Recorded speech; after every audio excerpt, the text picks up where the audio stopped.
So this is section 9.1 and 9.2 part 2. And we still have to talk about that r and r squared that showed up on our calculator's output. So we'll start talking about r right now. R stands for the linear correlation. So what that means is we've got some graphs here. So this is our x-axis, y-axis. So these are in the first quadrant. It doesn't matter. I just needed something, so I use this just to be consistent. I have all four of them the same. So if we have a perfect linear correlation, what that means is we would have our data. We plot our data points and they go just like this. They're just perfectly in a straight line. And then you go and you find the line of best fit, and it's just perfect. Goes right through all of them. Right, so it's just perfect. Now, this doesn't really exist in reality, just in math books, where you have your line of best fit goes right through the middle of every data point. And if that were to happen, the correlation coefficient R would be exactly 1, which we'll find out that means perfect correlation. Okay, so again, this would be X and Y. All of these are just X and Y. So you could also have something very similar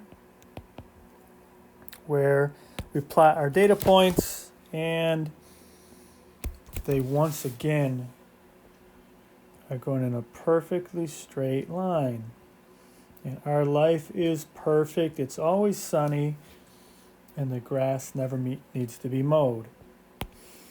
And in that case, we come up with our line of best fit and look at that. Absolutely perfect and beautiful. Okay, again, that's not going to happen with real data. If it did, nobody would have to hire a statistician. It would just be easy to figure out. Any kind of predictions you'd want to make would be perfect. So this also has perfect correlation, but this R value would be -1. So we're going to find out that R is a number between -1 and 1. And when it's 1 or -1, it means that you have perfect linear correlation. So what's more likely to see in reality is moderate linear correlation. And that's something like we saw with our example.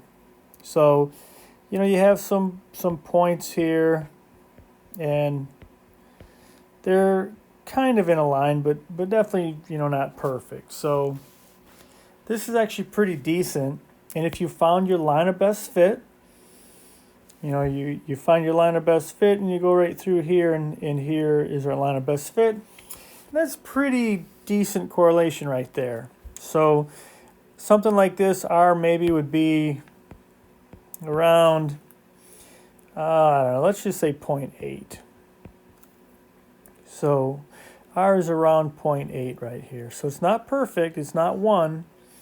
But the data definitely look like they're in some sort of straight line.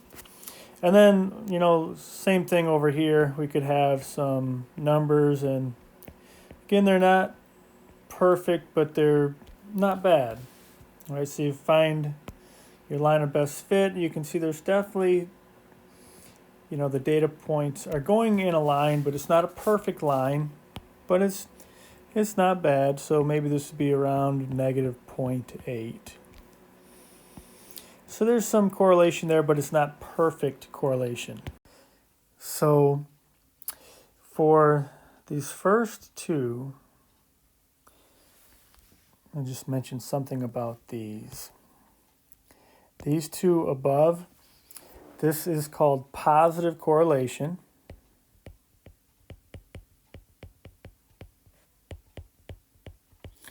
Positive correlation, and the easy way to remember it, just think of it as positive slope.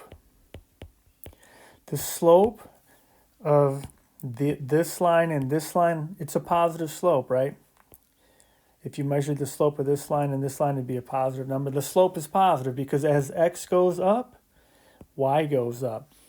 So this is positive correlation, which means a positive slope. When you have positive correlation, that means that as x increases,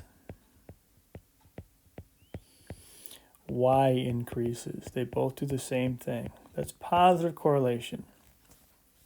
Okay, so these over here, as you can probably guess, these have negative correlation.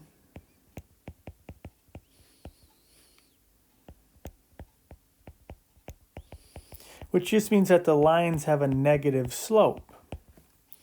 So negative correlation, negative slope. And you can see just by looking, as you move along here, right, in this direction, the x numbers are getting bigger and bigger, but the line is dropping. So the y values here are getting smaller and smaller.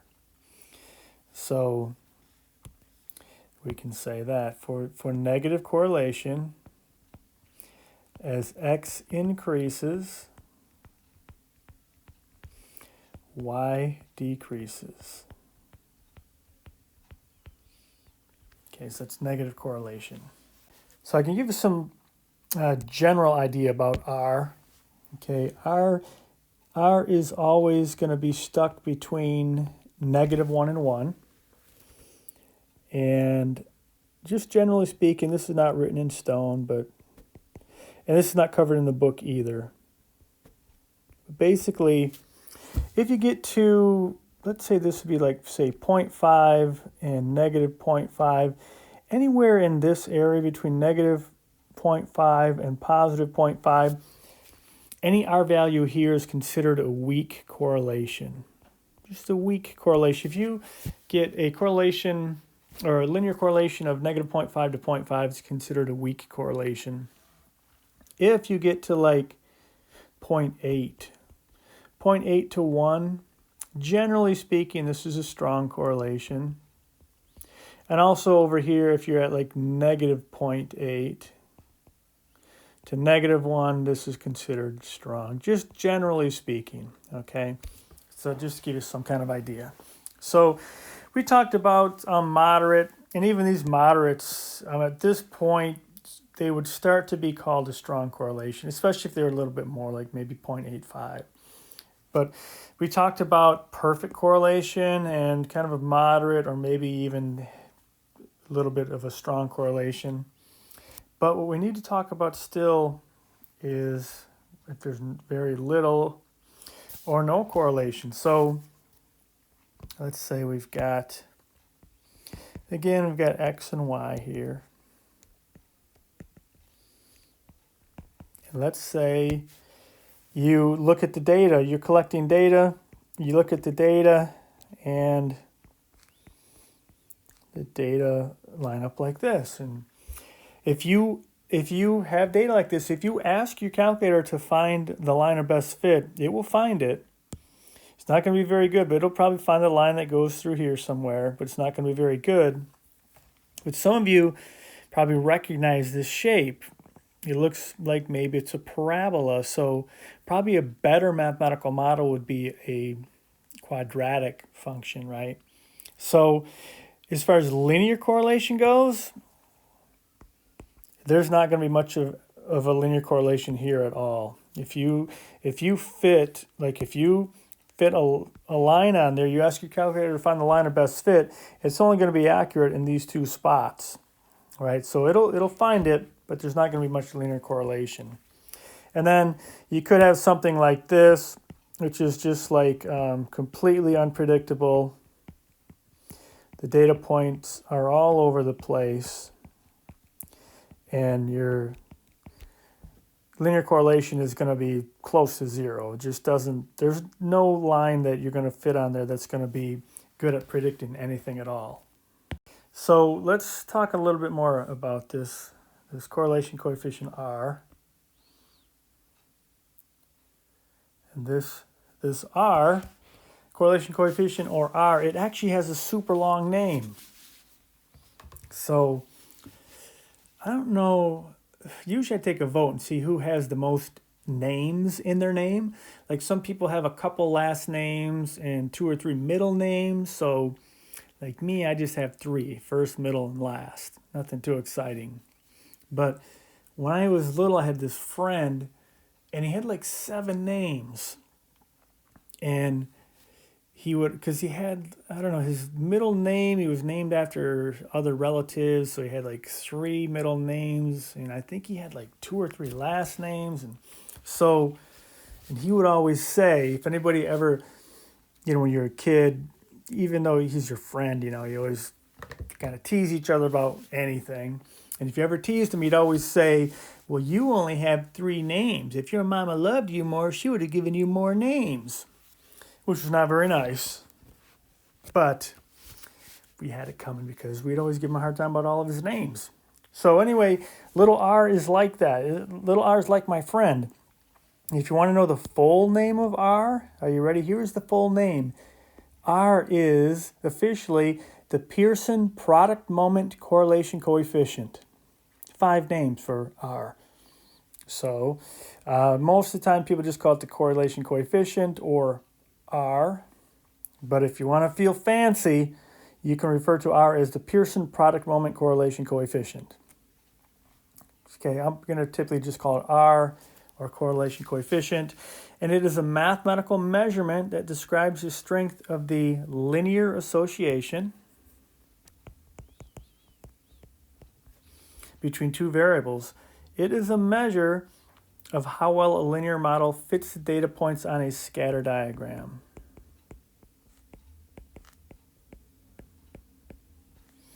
Okay, and as I mentioned before, it's going to be a number between -1 and 1. Remember, -1, if your R is -1, it means that you have perfect negative linear correlation.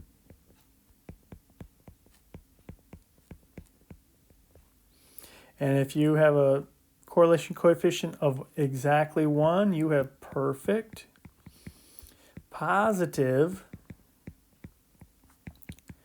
linear correlation. Right, so in reality, you don't really get those except for as an example problem or something. So usually we'll get an R value or correlation coefficient between -1 and 1. And negative just means that as x goes up, y goes down, and positive, as x goes up, y also goes up. So there's a little note here. The note is that R has no unit of measure. So when you get R, R is on your calculator, it's not R meters per second or R pounds, it's just R, it's a pure number. So, all right, we've got some homework problems on page 546. This is where you guys would normally go over these, but let's take a look once. So page 546, number 2 says, suppose 2 variables are positively correlated. Positively correlated. Does the response variable increase or decrease as the explanatory variable increases? Well, first, we've got response variable, explanatory variable. Usually we're going to think of these as x's and y's. Which one's x? And hopefully remember the explanatory variable is x. This one has the x in its name. And the response variable, it kind of sounds like dependent variable. It's response. It's the response to your input. So response variable is y. So if they're positively correlated, as the explanatory variable increases, the response variable also increases. Right? They do the same thing. It's positively correlated. It would have a positive slope of the line if you were to draw that line of best fit. And then 6a, when you look at these pictures, they want us to tell if these have high linear correlation, moderate or low linear correlation, or no linear correlation. So looking at 6a, the book calls this moderate. And it probably, most people would say moderate, but you could probably make an argument for low correlation also. So I would say probably either of those would work. You can see part A, it looks linear, but it's not a very tight correlation for sure. So moderate or maybe low correlation. Part B is more obvious. 6B, that's a high correlation. I mean, you can see it follows a line fairly well. And part C, of course, is none. There's no correlation there at all. It just looks like randomness. Then we got part A, critical thinking. So we are going to see in this chapter a whole lot of examples where there's a correlation but not a cause and effect relationship. And we have to be really aware that it's probably the most important thing we'll take out of chapter 9 is to realize that just because there's a correlation between two variables does not mean there's a cause and effect. So this is the first kind of example that number 8a says.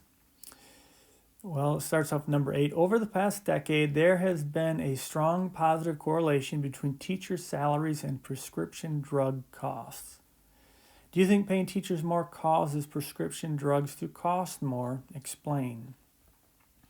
So typically when we go over this one in class, people say no. Paying teachers more probably doesn't cause prescription drugs to cost more. So part B then says what lurking variables might be causing the increase in one or both of the variables. Explain. So lurking variables, remember, is one that is there. There's some lurking variable there, but we're maybe not measuring it. Maybe we're not even aware of it. So basically we have inflation, right? So as time goes along, most things increase in cost, right? There's inflation, there's cost of living that is typically rising. So that's usually what students will mention, which are good answers, right? I mean, most things tend to increase in cost over time. So we don't have to think that there's a link, like one is causing the other, right? So this is an example sometimes I use after this problem. And I'll say, let's see, I'll say something like, I'll just write it down here. I'll say there are more pet turtles and murders in Grand Rapids now than in, let's go 100 years ago, let's say 1920.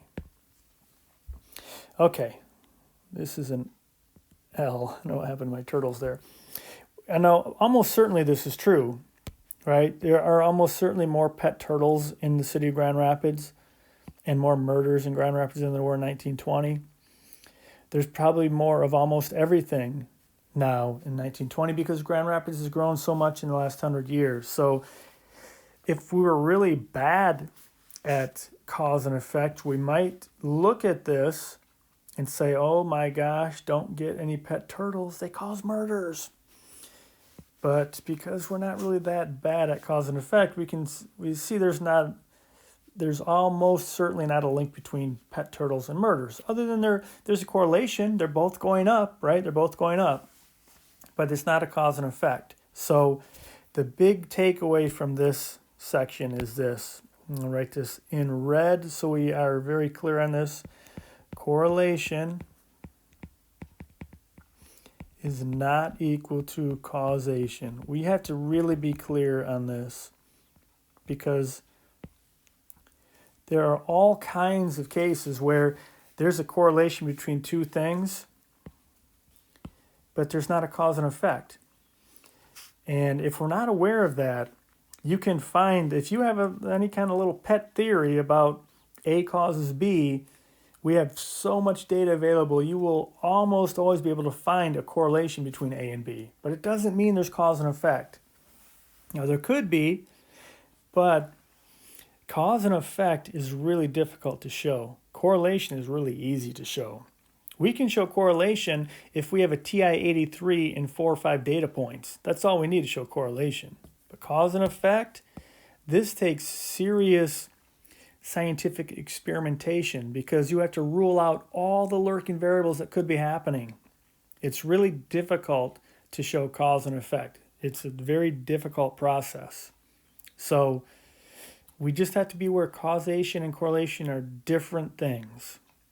It could be you see something that's correlated and it's because there's cause and effect, but we definitely can't assume that it is. And many times there is no cause and effect.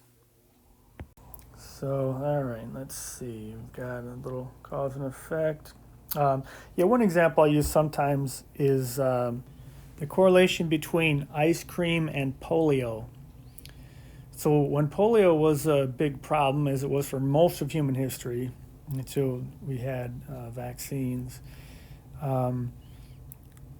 So kids would get polio, and it tended to happen in the warmer months, and that happened to also be the time when kids were eating ice cream and things like that. So there was a push to not let kids eat ice cream because they thought that there was some sort of cause and effect relationship between ice cream consumption and polio. And it wasn't. There's a correlation, but it's because of the weather, not because of ice cream. And another one that comes up a lot because people are living to such old ages now. If you remember in the year 1900, life expectancy in the United States was about 46. Now it's about 79. So there are a lot more people alive today in the older age groups. So people are constantly thinking there are links between, say, Alzheimer's and what somebody's eating or some product somebody's using, and a lot of elderly diseases because there are a lot more elderly people with these diseases. It doesn't mean that elderly people have these diseases more than they used to. It's just there's a lot more elderly people now, so there's going to be a lot more elderly diseases. But it gets really tangled up in this correlation, therefore causation problem that we have. So just remember, correlation and causation are two totally different things. And so that's what this little statement is saying right here. The correlation coefficient makes no implications about cause or effect. The fact that two variables tend to increase or decrease together does not mean that a change in one is causing a change in the other. A strong correlation between X and Y, sometimes due to other variables called lurking variables. And then there's a little comic there. And there's this mistake is made all the time. I have this article I would typically pass around. I've got a whole bunch of them. This particular one I'm just looking at says, "Want to live longer? ? Get a dog." This was from an article in CNN, and that article implies that getting a dog causes you to live longer, which there's no evidence of that in this paper. What this paper found was a correlation. So was a correlation found between people who live longer and people who have dogs. But think about what other things could be happening. Maybe people who have dogs tend to be more financially sound. Maybe I'm just bringing these questions up. So, it could be that maybe they live longer because they have better finances, they're more likely to have health care. There's all different kinds of things that could happen. So you don't want to just jump to conclusions here. They found a correlation. But the title implies they found a cause and effect relationship, which they didn't. So I could say something to you. I could say, want your kids to graduate from college? If you do, buy them a brand new sports car for their 16th birthday. I could say that, and I can say with complete confidence, even though I haven't looked, I'm completely confident that I could find a correlation between kids who get sports cars for their 16th birthday and graduation rates. Absolutely confident there's a correlation there. But it's not a cause and effect. There's a correlation there because kids who get brand new sports cars for their 16th birthday are going to be kids that come from high income families, and high income families tend to have kids who go to college. So there's not a cause and effect there, but there would almost certainly be a correlation. I'm going to show you an example of one of these. This is from a website called tylervigan.com. I'll give you the address in a second, but it shows these things that are heavily correlated that are just ridiculous. Like, here's an example. Number of people who died, well, per capita consumption of cheese correlates with the number of people who died by becoming tangled in their bed sheets.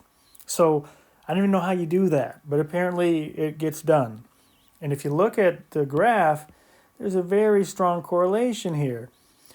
And these are purposely picked to show how ridiculous these are, right? There's a strong correlation. There's definitely a strong correlation, but nobody would say, well, there's cause and effect. Don't eat cheese. Don't eat cheese right before we go to bed. You could become tangled in your bed sheets and die, right?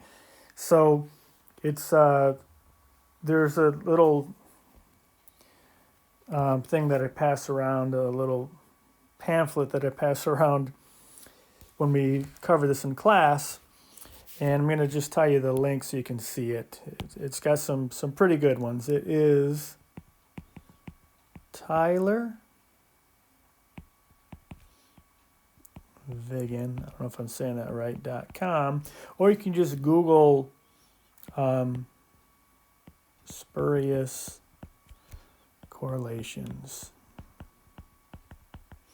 But he's got about 20 of them right here. Go there and you can see some ridiculous ones, but they have a high correlation.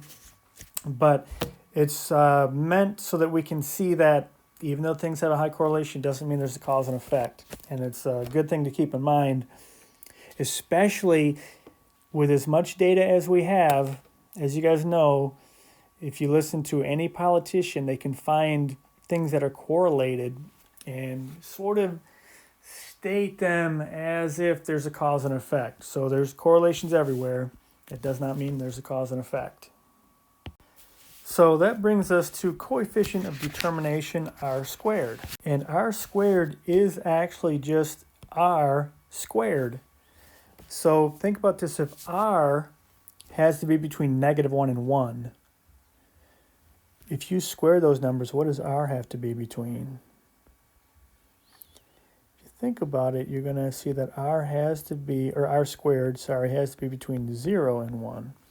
So coefficient of determination typically is calculated on its own, but technically it is exactly the same as if you just took r and squared it.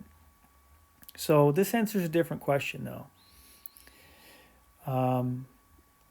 So a common question is, how good is the least squares line as a regression model? In other words, how well does the independent variable explain the dependent variable in the regression model? The coefficient of determination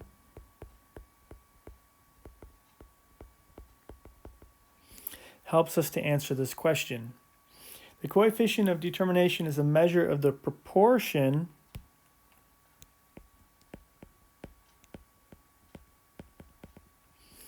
of variation, and probably what we should say is total variation in y, that is explained by the regression line using x as the explanatory variable.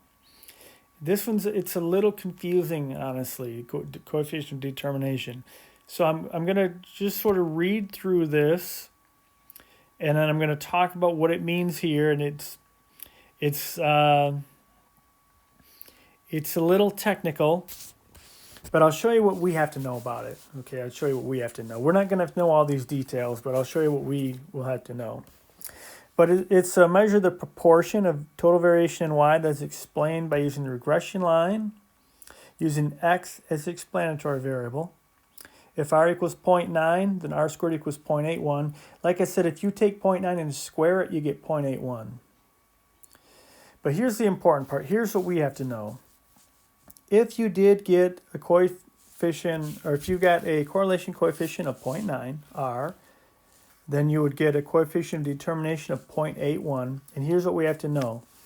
If we get r squared equals 0.81, that means that about 81% of the variation in y can be explained by the corresponding variation in x if we use the equation of the least squares line. So we're using that least squares line as our mathematical model, and by our model, 81% of the variation in y can be explained by the corresponding variation in x.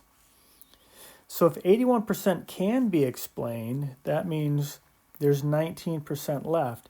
The remaining 19% of the variation in the y variable is due to random chance or the possibility of lurking variables that influence y. So think about this. That example we did with a car. Now we know that we were comparing x was the age of the car and y was the selling price of the car. Now we know that when it comes to predicting the price, there's more variables than just age. So age is not perfect at predicting price. It would predict a certain percentage, right? It'd be responsible for coming up with part of this, but there's other things like mileage, options on the car, what shape the car is in. So there's other things here. So that's sort of what this is getting at. So to try to explain what the coefficient of determination is, we've got this picture here. So if you look at the picture, we've got some data points here. I didn't put all the data points, but imagine these are the data points and they continue all through here. And then this was the line of best fit, right? So this is our line of best fit. We could call it our regression line. We can call it our least squares line. We can call it our line of best fit. They all mean the same thing. It means that this line is one that fits the data points the best. And this is the equation of the line. And you see this y caret? So our book always uses this because our book, the samples that we have in 9.1 and 9.2, the data all come from a sample. So they use this y hat. You don't have to use that. You can just use y equals. If we really got into the details here, which we don't get into in Math 215, but if we did, we would also study the line of best fit when we had the entire population. And then when we wrote this, we would just use y instead of y hat. So it's a distinction that we're not really going to get into because we're not going to cover the rest of it with the population. So when you look in the book when they come up with a line of best fit, they always use a y hat. And you can if you want to, but you don't have to. You can just leave it as y equals. But I just wanted you to be aware of it. So let's say we've got some data. Again, there's some red dots missing, but these are just some of them. We come up with our line of best fit. And then let's say you want to make a prediction.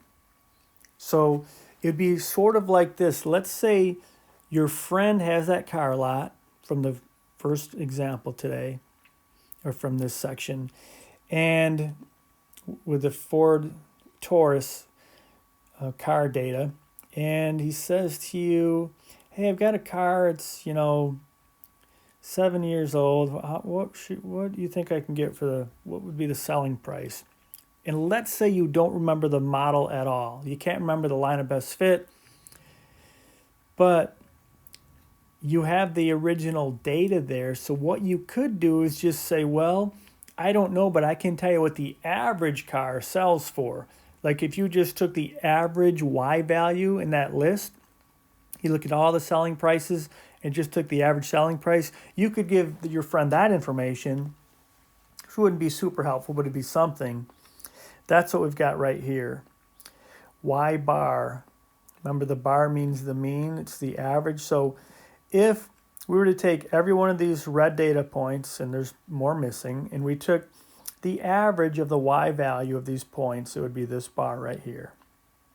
Okay, so while I'm explaining this for coefficient of determination, realize I'm not going to ask you about this. I just don't want to give you the formula, and because then I know you guys will say, wait a minute, Kurt, I'd like to know where that formula came from. Okay, so this is where it comes from. It's not bad to know, but I'm not going to ask you details about it. So just try to, see what you can get out of it. Okay, no, I'm not going to ask you about it, but it'll be nice just knowing where it comes from. So we've got our line of best fit, and we've got this line that just represents the average of all the y values of all of the data points, these and ones that are not here. And then we can mention a couple of things here. So I can mention that this point right here, this is just a data point, right? This is just a data point, x, y. It's got an x coordinate and a y coordinate. And what we're going to be interested in are these values down here. Let's say we drop a straight line down here. Okay, so this point,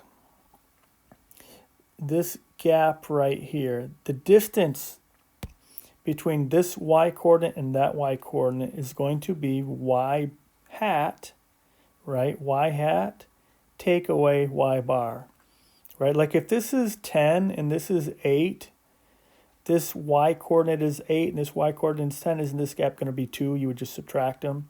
So this gap from here to here is just the y coordinate of that point, take away the y coordinate of that point, and that would just be y hat minus y bar, right? Y hat minus y bar, because this line is y hat, this line is y bar. So if you subtracted that, we would get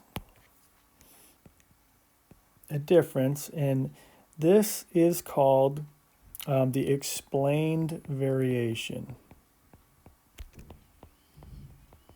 Explained meaning our model, our mathematical model, meaning the equation of that blue line, our model explains this variation.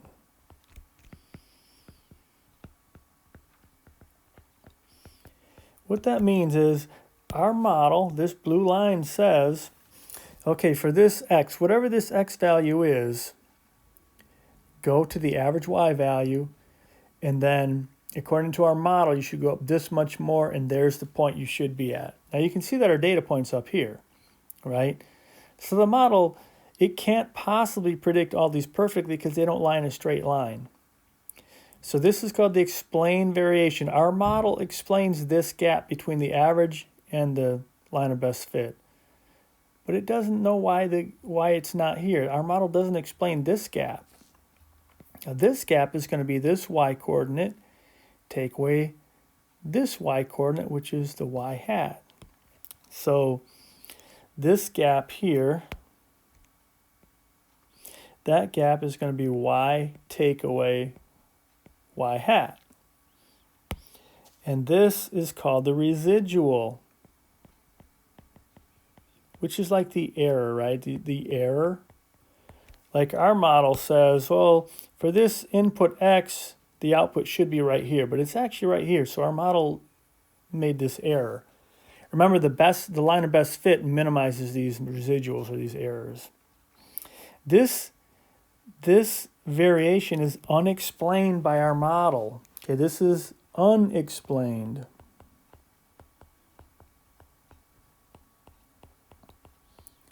Just means that our model cannot explain why this gap is here. Now remember, the one that we looked at, it could be because our model only considered cost of the car. And this is not, these lines have nothing to do with that first example, but I'm just showing you like what it could be. If this were from our car example, it could be that maybe the price is up here more because that car had low mileage. Well, our model didn't take mileage into account. It only took the age of the car into account. You know what I mean? So this little gap here is not explained by our model, which only has one input. So better models have more than one input, but they're more complicated and they're not covered in a first-year stats class. But this is explained variation. This is unexplained variation.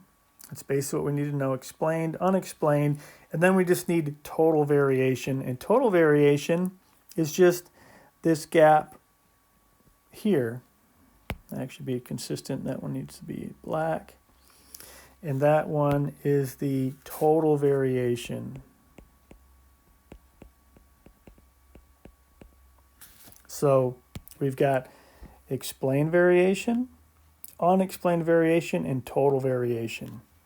So to actually calculate r squared, we would have to do this for each one of these points and all the missing ones. We'd have to go through this, and then the formula for r squared looks like this. R squared equals the sum of all the y hat minus y bar squared. Remember, we're squaring them because we want the distances and we don't want positive and negative distances, well, differences to cancel out. So we square them. So looking at what we've got the explained variation.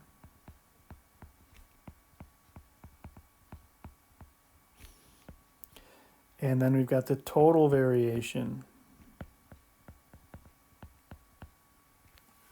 So r squared is just this, the sum of all the explained variation, all this explained variation over the total variation, this gap. Now just to see what would happen, what if our model explained everything perfectly so the explained variation was the same as the total variation, so there was no gap? So the point would go right through the line. Then these would be the same on all these, and you get r squared equals 1. So you can see it does relate to the correlation coefficient being 1.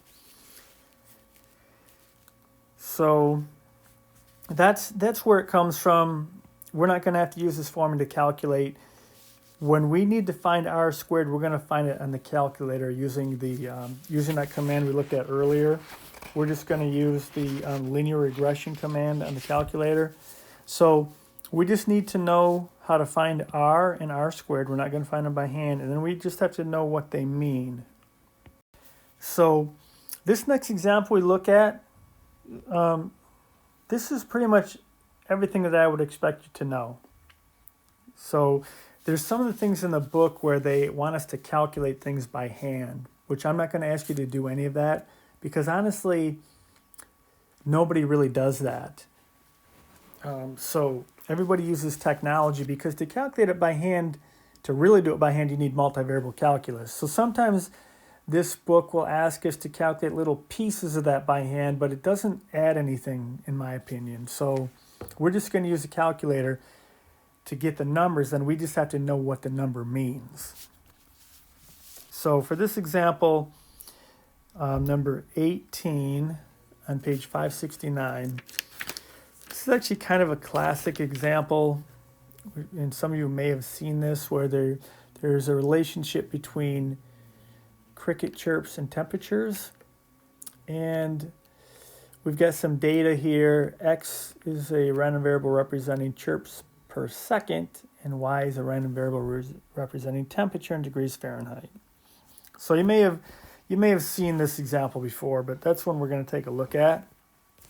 So again, this is going to be a little tricky to talk about on this video. It's a little easier when I'm in front of everyone and I have a calculator. I can show exactly what we're doing, but we'll try to make it work like we did with the first problem. So if you look at that page 569, number 18, you'll see there are two rows of 2, right?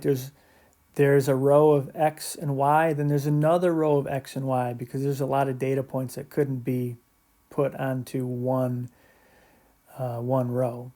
So we need to put all those X values from 20 all the way to 14.4, right? There's 2 rows. We need to put those in list 1 in the calculator. We need to put all the Y values into list 2. So make sure you make use of both sets of those 2 rows.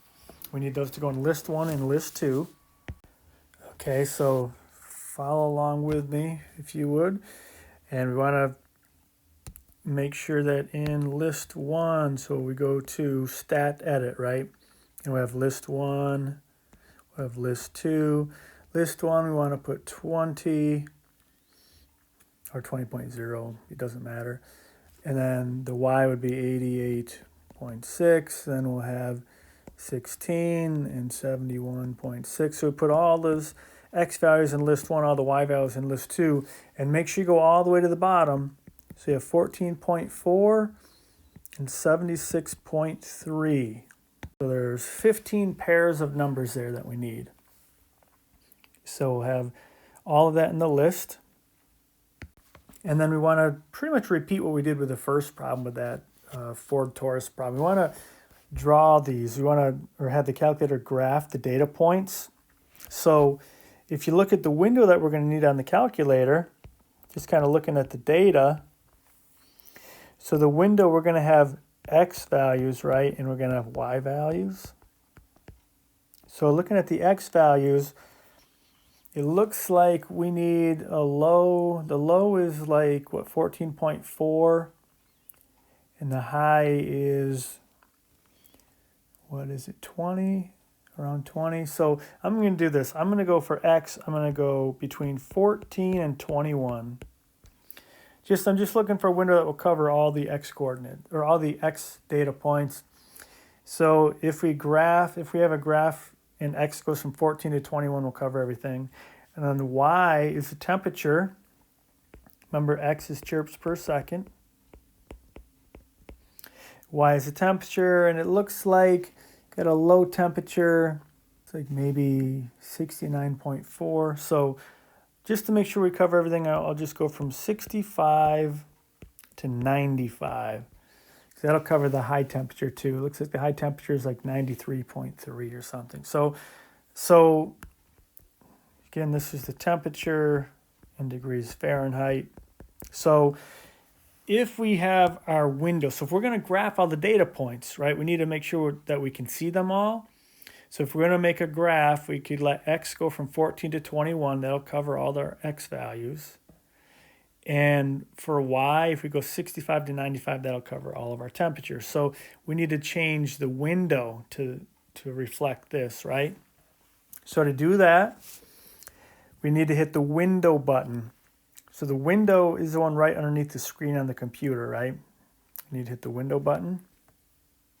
Okay, so to go to the window, you can see on this one, I've got the data points, list 1 and list 2, and they keep going, right? There's like 15 pairs. So to change the window here, you press the window button right here. Press that window button. We want X to go from 14 to 21, Y to go from 65 to 95. So I'm going to press the window button, and the X minimum, I'm going to put 14, X maximum 21, the X scale, I'm just going to put 1. Just going to put a tick mark every 1 unit. The Y minimum 65, Y maximum 95, and for the Y scale, I will probably just go by 5s. So I'll put a 5 for the Y scale. So then make sure you go to Y equals. So press the Y equals key. And we want to clear out anything that's there. So like mine has Y1 equals the model we found from that car example. So I want to go to Y equals and clear out anything there. And the plot 1 is still on, which is okay. We can just go check it out. If you want to see the plot that's on, hit second Y equals. Second Y equals. Gets us to stat plot, then hit enter. And then just like before, make sure that the on is selected. So here's a picture. So just like before, we need to make sure that we see this. So this is turned on. We want this first type, X list, Y list, and list 1 and list 2. So now what we want to do is actually find our line of best fit. So we do just like before, what we do to find the line of best fit. You can hit second mode to get out of there. Whenever you want to get out of anything, if you hit second mode, right next to the second button, it says mode, and above that is quit. So second mode really is quit. It gets you out of wherever you are, takes you back to the home screen. So we want to find the line of best fit. So we do the same as before. We hit the stat button. We go over to calculate. And then just looking at this, you can see the calculator does all sorts of regressions. If you look down, like number 4 is linear regression. Then you see quadratic regression, cubic regression, quartic regression. And even beyond the linear regression, there's natural log regression, exponential regression, all kinds of things. So we want to pick number 8. So remember, we hit stat, hit the right arrow to go to calculate, and then number 8 is linear regression. So we hit stat, go over to calculate, and then we want number, I think it's number 8 on everybody's, but it's the one that says linear regression, a plus bx. And again, you could use number 4 if you want to, which just reverses those. And then, depending on your software, you may just see this. Most people won't, but a good percentage of you guys will just see this on your home screen. Remember, we need to put a Y1 right here. So you need to put the Y1 right here. And the rest of you, if you don't see this, you're going to see something that says X list, Y list, same as before, frequency list, store regression equation. So you're going to see all of this other stuff, X list, which most likely it says L1, Y list, which most likely it says L2, frequency list, which should be blank, and then it will say store regression equation, which we need to do something with, and then calculate. So just like before, both versions have a different spot where we need to put Y1. So with this version, we need a Y1 here before you hit enter. This version, we need a Y1 here before you hit enter. So regardless of what version you have, we get Y1 the same way. So to get Y1, remember, if you're in this version, you're good to go. We just have to put the Y1, then hit enter. Don't hit enter before you have the Y1, or it's not going to store it in Y1. We want it to store our regression line in Y1. This version, you have to scroll down to here and then hit Y1. So to get to the Y1, just like before, we hit the vars button. Just vars. And then you go over to Y vars, right? So hit your right arrow key. So vars, hit right arrow key to get to Y vars, then hit enter. So the choice is function. It's already going to be there, so just hit enter to get to function. And then Y1 is the next choice, and hit enter again. And then if you had this version, once Y1 is there, hit enter. If you have this version, once Y1 is there, go to calculate, then hit enter. And we should all get the same thing after that. Here's what everyone should get. You have a screen that says y equals a plus bx. And if we fill in the blanks, we're going to get our regression equation. We'll get y. Okay, sometimes the software does things that I'm not sure about. We get y equals, a is 25.232 plus bx. B is 3.291x. So this is the line of best fit. Now, I rounded it here. You can round it where you want to, but if you were going to use this, I shouldn't say you can round it where you want to. We want to round it where we're going to get a decent answer. If I instead wrote y equals 25 plus 3x, how accurate of answers do you think I'm going to get with this kind of sloppy rounding here? Just like 25, 3.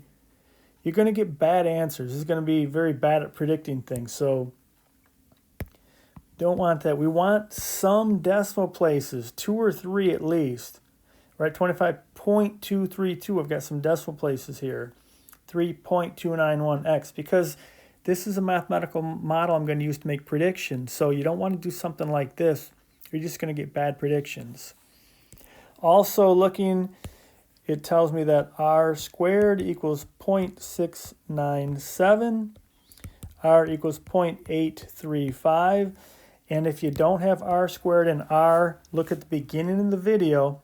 You have to go to diagnostic on, and then you'll have these. And we need these too.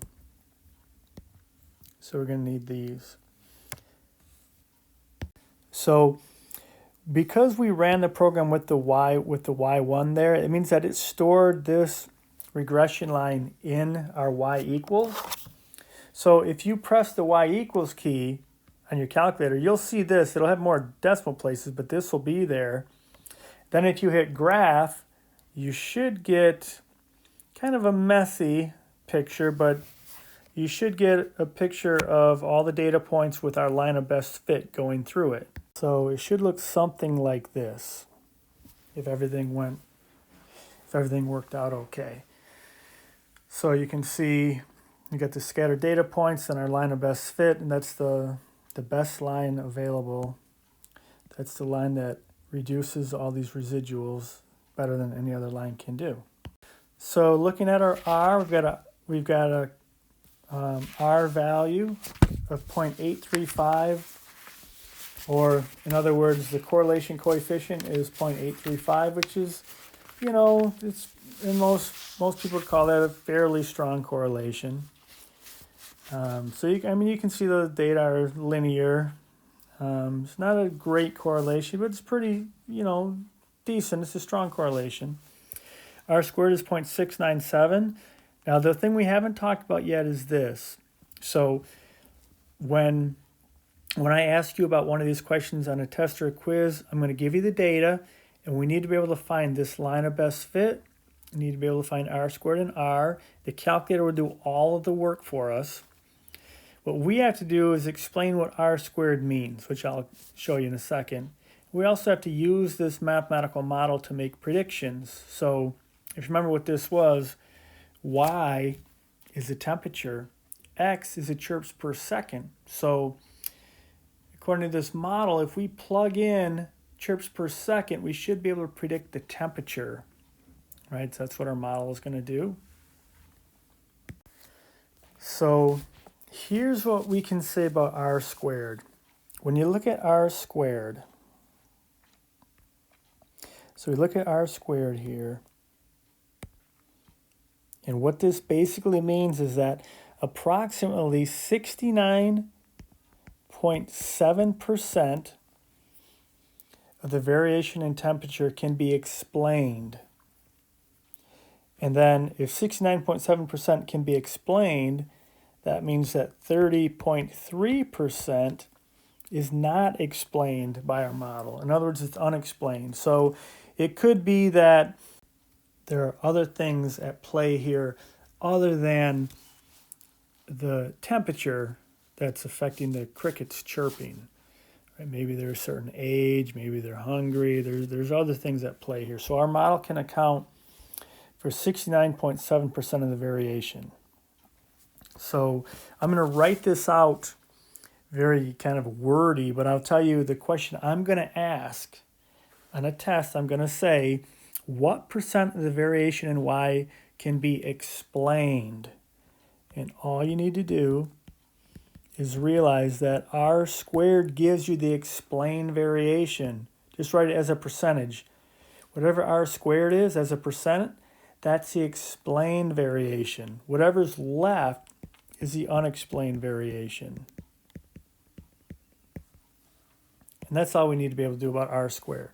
So the really wordy way to say that, which I'm not going to ask you to do, but I just want you to have it here somewhere. This is the wordy way to say that. This means that approximately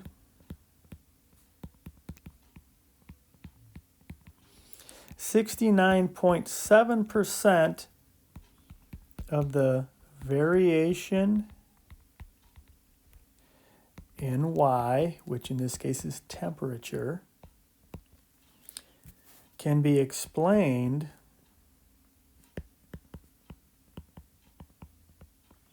by the corresponding variation in X.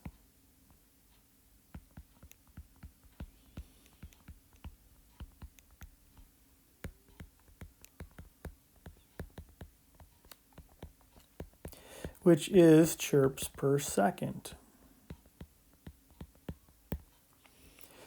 And it also means that 30.3%, everything left, right? There's 100% total, so if 69.7% is explained, that means everything else that's left, 30.3%, is, you can say, of the variation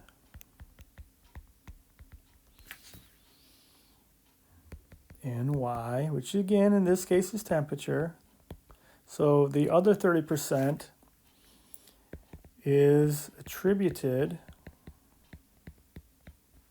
to other factors, things that our model did not take into account. In other words, it could be random chance, right? Like crickets are not little robots. They will not behave exactly the same, right? There's randomness built in. So it could be random chance or other variables that influence Y. Again, I apologize for this handwriting. It's really tricky to write on this thing without pressing other buttons. It's the thing that I don't like about this software. You guys don't know how many times in these videos I'm undoing things that I'm accidentally pressing. So in section 9.2, all of these homework problems give this A through E, but I want you to see which things that you don't need to do. So on page 565 at the bottom, it says for problems 7 through 18, please do the following. Part A, draw a scatter diagram displaying the data. That's okay. You know, it's good to know how the calculator works. Then part B says verify the given sums. You can ignore all of that except the very end says the value of the sample correlation coefficient R.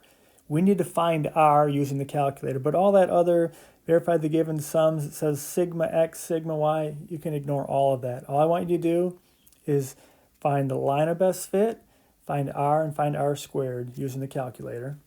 So for part B, just find R. For part C, you can find the X bar, Y bar, find the equation of the least squares line. We need to find that. Y equals A plus BX. Again, it's by using the calculator, which is what we just did. Graph the least squares line on your scatter diagram.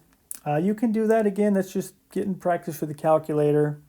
Find the line of best fit and then use it by plugging endpoints in to make predictions.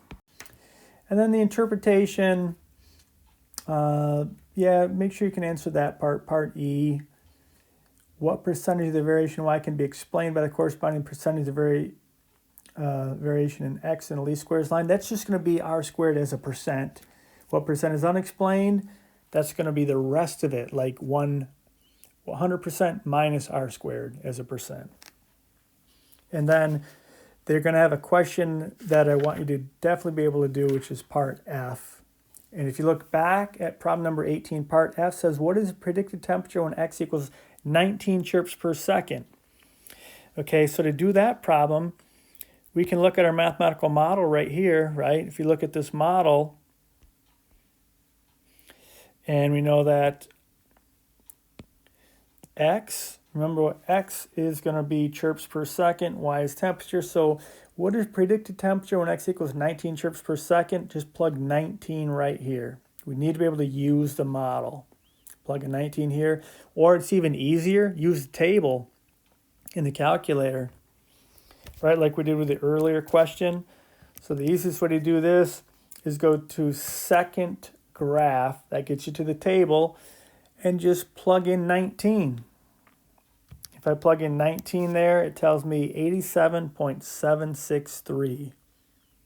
So that's using the table. Again, since we stored Y1 in the calculator, the table's really easy. This will be stored in Y1. So if you go second graph gets you to the table, then you can plug in whatever you want. Plug in 19, and it will give you 87.763. Okay, a couple more things and we'll be all set.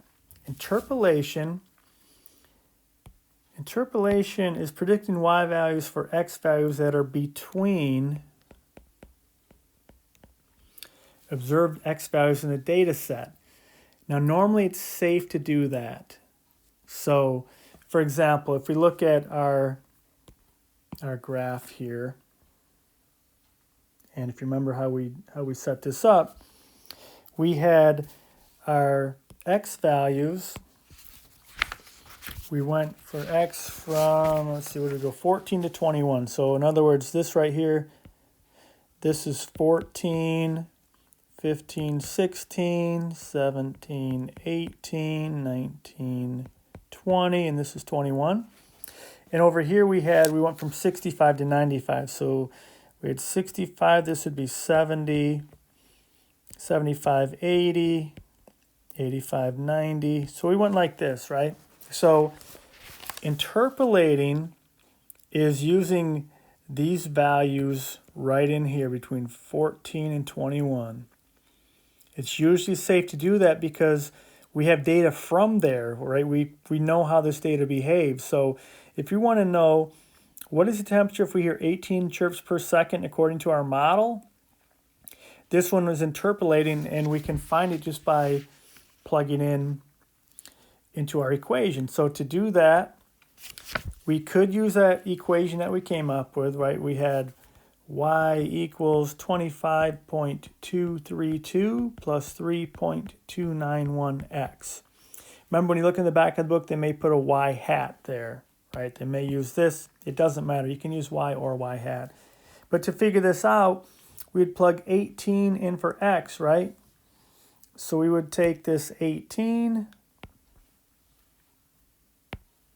We'd take this 18 and plug it in for x. Or just use the table, right? The table's easier.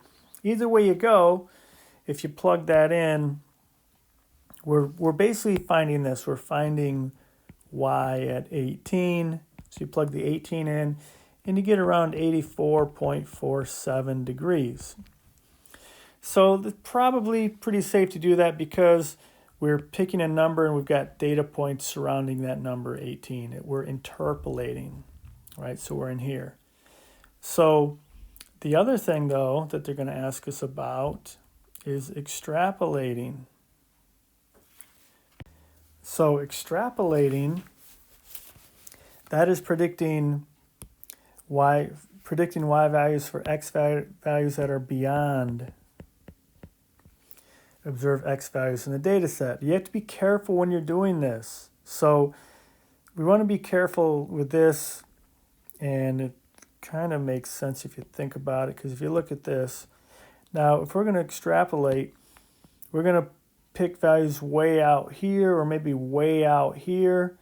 Now we don't know that this model is going to behave the same way. Well, we know it's not going to behave the same way indefinitely, right?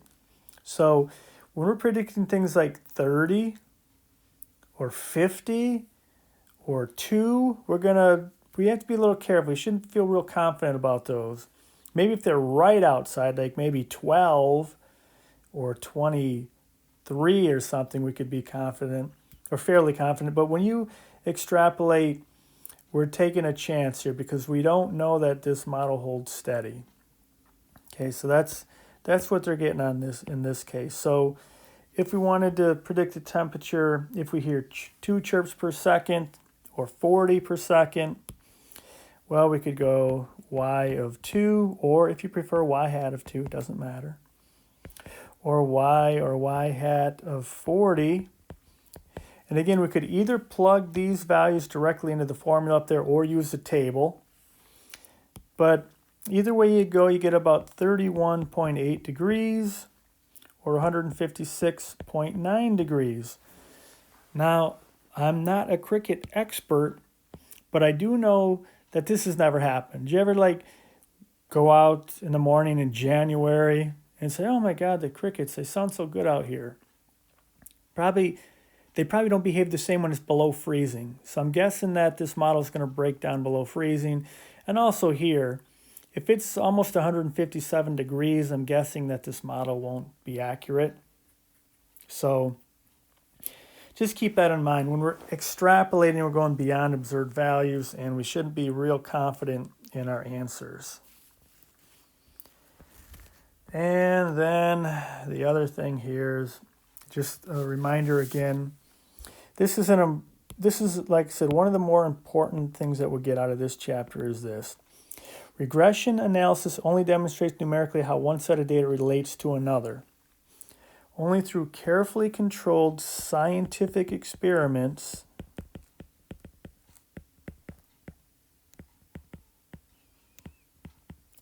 can cause and effect relationships hope to be established.